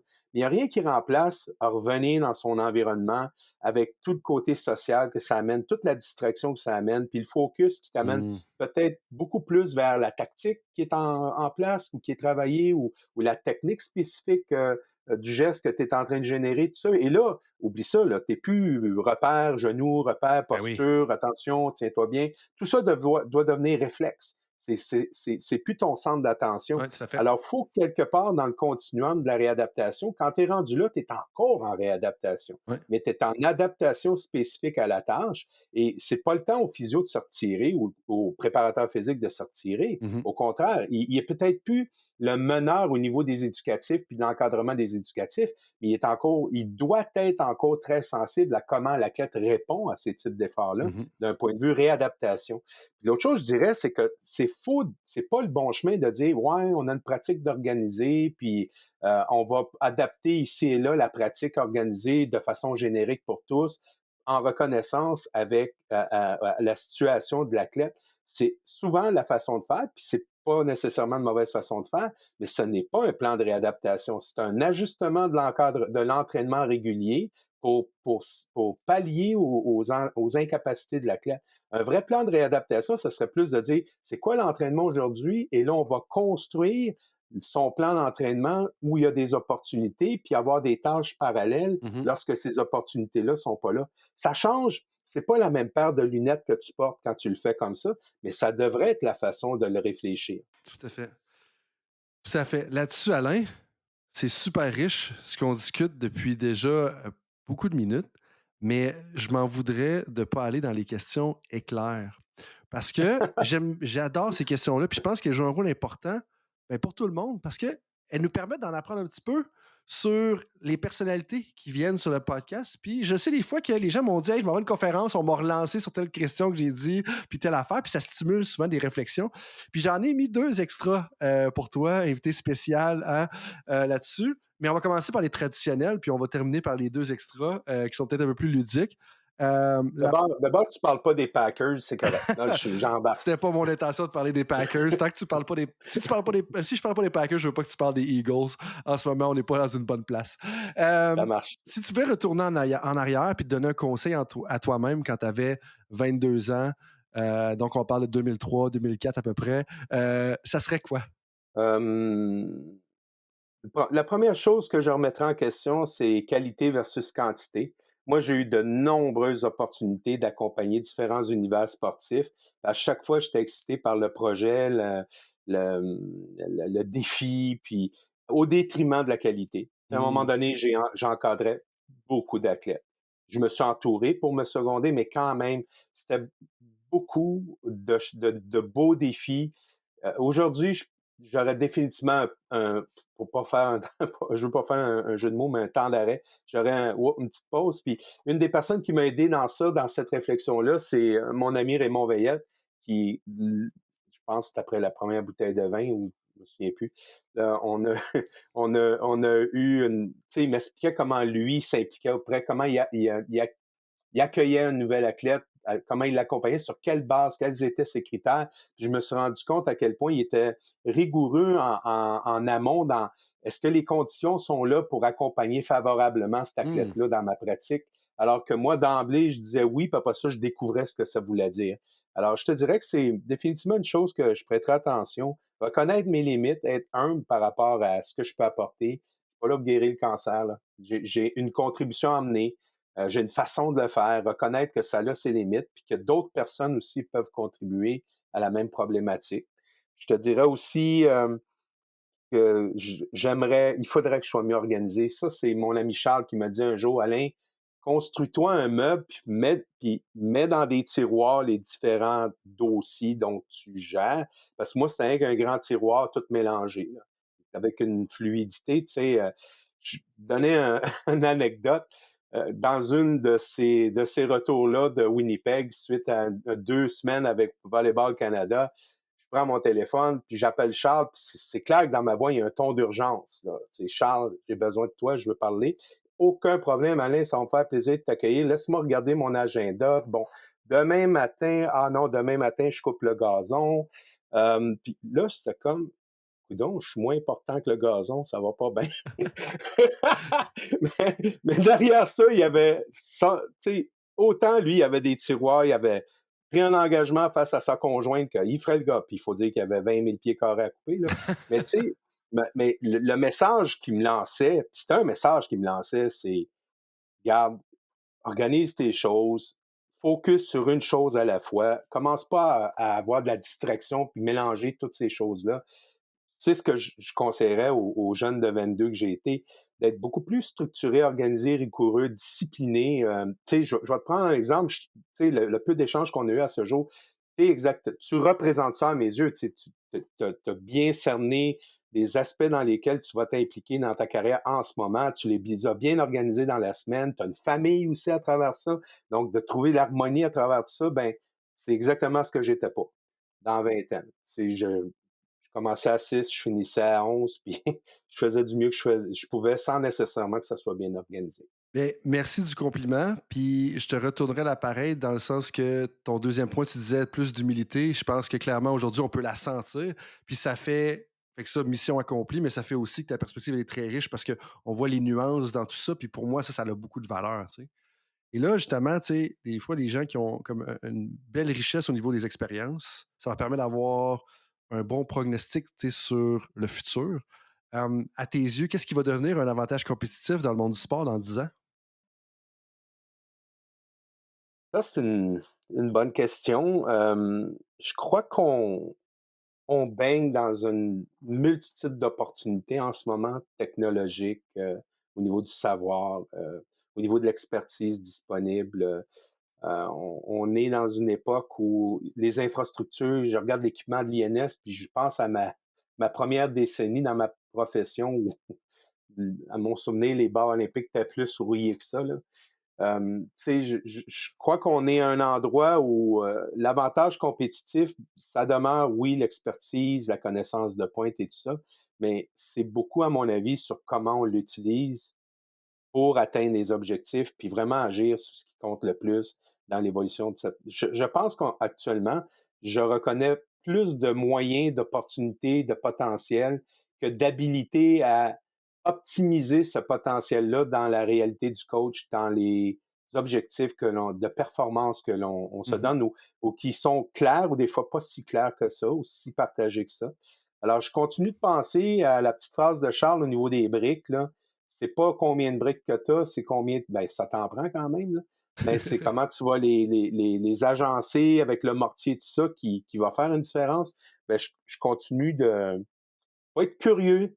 Il faut toujours s'intéresser à ce qu'il y a de contemporain récent. Il faut tout le temps garder l'esprit ouvert, mais il faut aussi développer les compétences et le savoir-faire dans l'habilité d'actualiser ça et surtout focus sur le pourquoi on le fait. Mhm. Je continue de penser qu'il est là l'avantage compétitif. Plein de sagesse et ça fait un lien aussi avec le jugement professionnel qu'on parle depuis quelques instants. Si tu peux mettre une citation sur un Jumbotron dans un arena ou un stade, dans un stade de football peut-être, ce serait laquelle? Puis qu'est-ce que tu aimerais que les gens comprennent? Ça sera pas no pain, no gain. Quoique, il peut avoir des avantages des fois à avoir ça, mais ben, regarde, ça pourrait être bien des choses, mais si j'ai à stimuler une curiosité, je dirais occupe-toi de tes gros cailloux. Hmm. Occupe-toi de tes grosses roches. Tu commences. J'ai eu la semaine passée, c'est intéressant. On a une jeune femme brillante nouvellement au sein de l'équipe, Talia, qui compose avec une maîtrise, une excellence sportive comme athlète dans le domaine du cyclisme, puis il y a l'INS, puis c'est un peu le brouillard par rapport à qu'est-ce que je fais, comment j'organise ma semaine et tout ça. Puis c'est le seul discours que j'ai tenu, l'idée de s'intéresser d'abord aux la priorité, les deux premières priorités, organiser sa semaine en fonction de ça. Puis c'était très banal ce que je lui ai dit. Ouais. C'était très simple ce que je lui ai dit. Puis elle m'a réécrit avant-hier en disant wow, là, je suis une clarté, là. Puis mon Dieu, OK. Mais, Mais c'est ça, je dirais. puis, Occupez-vous de vos gros cailloux. mais tout à fait. Puis je pense qu'on l'oublie souvent. Puis tu sais, des fois, les dictons simples, ça a justement une grande valeur. Puis ça persiste à travers le temps parce que ça a une grande valeur. Puis c'est significatif. Puis tu sais, tu disais tout à l'heure comme que l'organisation va bien. Puis tu sais, justement, c'est un défi continuel. Tu sais, dans le sens que comme il faut s'adapter aussi à travers le temps. Puis tu sais, comme que ce soit au niveau de l'organisation, que ce soit comme kinésiologue, tu sais, moi, c'est un enjeu. Puis à chaque 5-6 mois, il y a tout le temps quelque chose qui arrive. Puis il faut que tu te réadaptes. Puis il faut faire du mieux qu'on peut. Mais justement, de prioriser les gros cailloux, pour moi, ça me parle beaucoup. Et là, Ouais. les deux questions plus personnelles. Puis personnelles dans le sens qu'on ne s'en va pas dans le personnel de qu'est-ce qu'Alain il boit le dimanche soir. Si tu veux le partager, t'es bienvenu. Mais, Je peux le dire. deux questions qui m'intéressent particulièrement. La première, c'est plus avec, tu sais, comme je te disais, ma gang d'amis, tout ça, on aime ça parler de l'entraînement, le fitness, puis ces choses-là. On écoute plein d'affaires, on discute de plein d'affaires. Puis je l'ai formulé du côté du jeu partant, réserviste, coupé, start, bench, cut, qu'on utilisera en anglais. Puis parmi les trois options suivantes, laquelle serait partante, réserviste ou coupée pour vivre une belle vie active? Fait que, on est des personnes dans la trentaine, on veut vivre une belle vie, et tout ça, comme, est-ce que, qui est partant ou qu'est-ce qui est partant, qu'est-ce qui est coupé, qu'est-ce qui est réserviste? Un deadlift de 525 livres, un VO2 max de 65 ou 5 overhead squats complets sans douleur. Pour les gens qui se posent la question, je suis capable de faire aucune de ces choses-là en ce moment. C'est juste la fantaisie. Mais c'est quand même souvent dans le, on va dire, pour le deadlift et le VO2 max, là, on est dans le top 5, top 10% là, par rapport à ton groupe d'âge. Mais j'étais curieux de savoir ta perspective par rapport à ça. Ben, tu m'offres aucune teinte de gris, est-ce que je peux voir? Parce que, tu sais, dans le fond, si tu mets pas des données sur ça, puis tu parles juste de la valeur de chaque chose, il y en Yes. aurait une, tu sais. Si on parle santé à longévité, tu sais, autonomie et tout ça, la force est hyper importante. Si ta vie active tourne plus autour des activités d'endurance et tout ça, la VO2 va avoir un impact important. Mais si on parle plus de façon fonctionnelle, de façon mobilité, stabilité, coordination, équilibre et tout ça, ben ton overhead squat gagne la panne. Alors, mon réflexe, puis à cause peut-être de mes influences de réadaptation, je mettrais comme partant l'overhead squat. Je suis évidemment de l'univers de la force puis du système neuromusculaire, fait que je vais mettre le deadlift en deuxième. Puis le VO2, j'aime pas courir, fait que... Mais c'est jet. intéressant ce que tu dis. Ben, Ouais. merci de ton honnêteté. Mais deux, en même temps, de dire, si je comprends bien, c'est comme les overhead squats sont peut-être plus une fondation pour tout le reste. Puis, tu sais, l'élément, puis je trouve ça intéressant parce que je m'attendais à ce que le VO2 max soit peut-être plus élevé parce que ça a quand même un impact. Là, on s'entend, les trois, Ben ouais. les trois ont un impact, sinon ils ne feraient pas partie de la question. Mais il y a un gros enjeu de blessure. Tu sais, quand tu arrives dans les personnes âgées, quand tu arrives à un certain âge, de dire si tu n'as plus de force, comme les blessures arrivent parce que tu prenais une boîte ou tu prenais un pot qui était peut-être au-dessus de ta tête, puis là, tu n'es plus assez fort pour justement l'amener plus bas, puis là, ça fait que ton épaule, ton coude, Ouais. peu importe ce qui se passe. Tu sais. Ben, tu sais, tout ça a une valeur, une importance. Puis je reviens à tout ce que en partie ce que je t'ai dit à date, à savoir c'est quoi les exigences du quotidien de cette personne-là, puis sur cette base-là, Mhm. quelle sorte de vie active elle a. Une vie active, ça peut tirer dans tous les sens, puis ça va avoir une influence. Est-ce que le deadlift, c'est bon? Oui. Est-ce que le VO2 max, c'est un indicateur clé? Oui. Mais 65, 500 quelques livres, 500 quelques livres. Moi, je peux te dire que tu sais, plus jeune dans ma carrière, je me suis beaucoup intéressé aux personnes les personnes de 60 ans et plus, c'est quoi les indicateurs, c'est quoi les variables. Puis il y avait un nommé Pollock à l'époque qui faisait beaucoup de recherches sur le domaine, puis qui avait clairement démontré que, hey boys, vous faites parler juste de l'aptitude d'aérobie puis du VO2, mais the name of the game, c'est la force. Au niveau Mhm. de l'équilibre, au niveau prévenir des fractures de la hanche, au niveau de l'autonomie, ouvrir ton pot, puis à un moment donné, tu n'es plus capable de l'ouvrir, puis tu t'ajoutes des outils pour compenser, mais quand même, la force musculaire dans le vieillissement de la population demeure pour moi une priorité absolue. Tu sais, densité osseuse, name it. Tu sais. Hey, super. Puis je pensais que c'était important aussi d'en parler, un, par intérêt, mais deux, ce que tu viens de dire, pour moi, ça parle à tous les professionnels qui sont dans différents postes de dire, hey, oui, vous êtes professionnel, oui, vous faites ce que vous avez à faire professionnellement, mais est-ce que vous vous occupez de vous-même ou aussi en bout de ligne? Parce que si vous voulez avoir une carrière durable, c'est un élément important. Dernière question. Et je t'ai promis qu'on ne parlerait pas des Packers, donc les Packers ne seront pas un choix. Pour mettre les gens en Merci. contexte, les Packers de Green Bay sont une équipe de football dans la NFL qui font partie de la division de la NFC North. Et puis, je Ouais. sais qu'il y a quelques personnes de. Oh, on a-tu une casquette? On a une casquette qui vient ici parce que bientôt, Bon. Alain va être appelé à trahir son équipe. Je te renvoie le jeu partant, réserviste, coupé. Parmi les trois options suivantes, laquelle des équipes serait partante, réserviste ou coupée pour gagner le Super Bowl avant les Packers dans les prochaines années en provenance de la NFC North? À bout de ligne, là, s'il y a une équipe qui devrait gagner le Super Bowl puis que ça te dérangerait moins que les autres, ça serait laquelle parmi les Lions de Détroit, les Bears de Chicago ou les Vikings du Minnesota, qui sont trois équipes rivales des Packers de Green Bay? Ah ben, je vais aller du côté des Lions, c'est sûr. Tu sais, moi, j'ai été témoin, peut-être toi aussi, là, des années de Barry Sanders, de tout. Ben, en tout cas, c'était de la magie à chaque action. Mais bon, c'est une équipe, puis une population, puis des fans de toujours de football qui ont jamais laissé tomber leur équipe, malgré l'absence d'un playoff, malgré l'absence de succès d'un playoff, et qui enfin vit une année qui peut nourrir un peu leur passion, puis qui peuvent enfin les faire triper au niveau du succès. On a présentement un corps arrière qui vit sa rédemption, puis qui émerge après un passage, une longue marche à travers le désert. On a un entraîneur qui a amené un enthousiasme, une énergie, un changement au niveau de la culture d'être gagnant. Puis tu sens vraiment qu'il y a un humain derrière cette Mhm. espèce de masse musculaire-là. Je ne voudrais pas être son ennemi. Fait que, ouais, les Lions, définitivement, c'est une équipe que je ne voudrais pas voir battre les Packers, mais qui semblent, dû à leur histoire, puis dû à toutes les actions qu'ils ont mis de l'avant pour devenir une équipe de pointe, mériter cette chance-là. Ça te dérangerait moins. Puis là, on veut savoir qui tu coupes. Est-ce que tu coupes les Bears ou les Vikings? Moi, je pense que je sais la réponse, mais je suis curieux de t'entendre. Ben, moi, je coupe les Vikings. Tu coupes les Vikings? Oh! Ouais. Revirement de situation. Je pensais que ça allait être les Bears. Ben, c'est toutes des équipes je pense qu'il y a des choses qui me plaît moins. Je trouve que les Vikings ont changé, la boussole n'a pas toujours pointé vers l'excellence, je trouve, au cours des Hmm. dernières années, je trouve, dans leur choix, dans leur façon. Puis, je trouve remarquable cette année, pour ceux qui s'intéressent à ce sport-là, de voir qui a réussi le défi de remplacer leur partant corps arrière Oh. suite à une blessure et qui n'a pas réussi. Puis les Vikings n'ont pas réussi, Hmm. je pense. Pas à la hauteur de ce qu'on pourrait s'attendre. Puis les Bears se sont accrochés, c'est pas, ça a été compliqué leur chemin cette année, mais se sont accrochés à chaque jour. Puis éventuellement, ont commencé à émerger vers la fin de saison.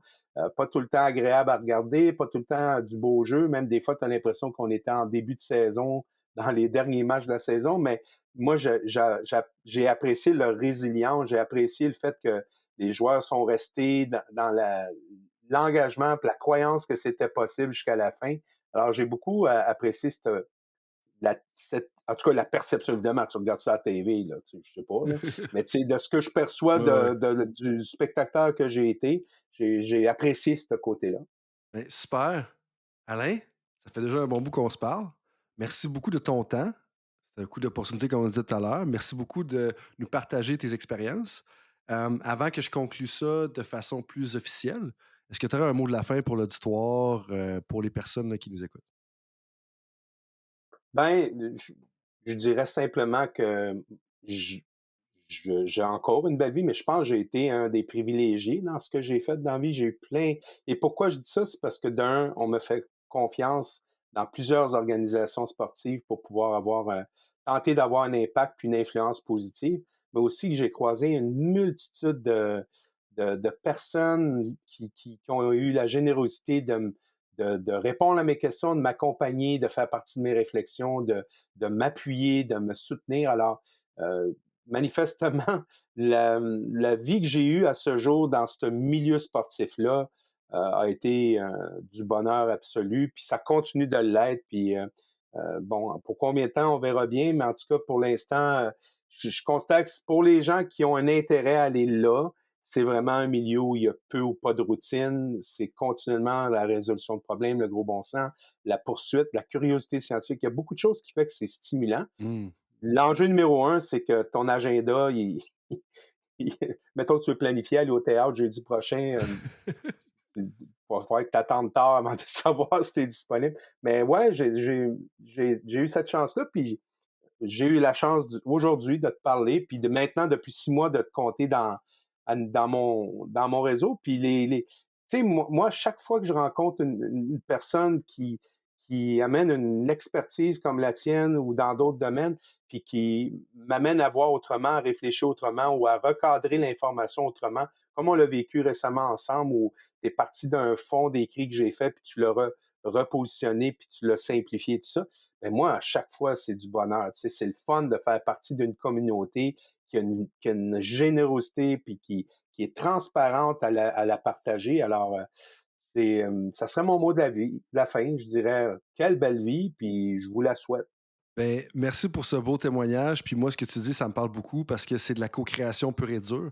Puis c'est vraiment riche dans n'importe quoi ce qu'on fait quand on peut être dans un mode comme ça de co-créer les choses. Tu sais, c'est le fun. On va plus loin d'un, mais c'est toujours plus fun quand on fait ça en équipe. Là-dessus, Alain, merci beaucoup de ton temps encore une fois. Merci de nous avoir parlé de tes expériences. Et pour tous les auditeurs et auditrices de Temps d'arrêt, je vous dis à la prochaine pour un autre podcast. Bye. Salut tout le monde, c'est Coach Frank avec un petit rappel pour vous avant que vous partiez pour vos autres projets de la journée, que ce soit une pratique ou un entraînement. Est-ce que vous voudriez recevoir une petite réflexion de ma part par courriel? Est-ce que vous aimeriez ça vous faire challenger dans votre travail? Si oui, bien, la réflexion du coach est pour vous. C'est quoi ça? Eh bien, c'est un petit courriel textuel qui partage les idées, concepts et débats qui animent mon esprit dans les dernières semaines. C'est très court, 250 à 500 mots. Et donc, si vous voulez recevoir ce genre de courriel qui va susciter de la réflexion, eh bien, visitez le drcoachfrank.com dans la section Contact et inscrivez-vous. Sinon, eh bien, je vous dis à la prochaine et merci d'être avec moi dans l'aventure Temps d'arrêt.